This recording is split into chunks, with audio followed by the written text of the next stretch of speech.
Can you give me an example of an Elvis story that's in the book, just to Well, tease people for what kind well, of yeah. things One are of in the there? I talk about the first time I ever met Elvis.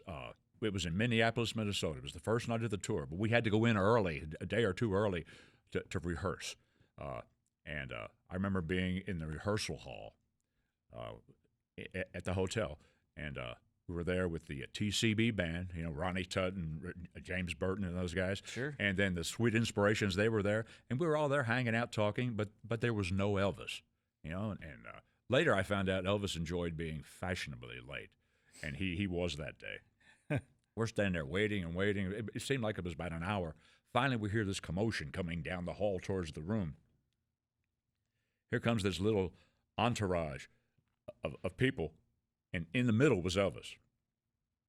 He comes walking into the room, and all of a sudden I go, wow. I up to that point in my life, I was kind of a casual Elvis fan.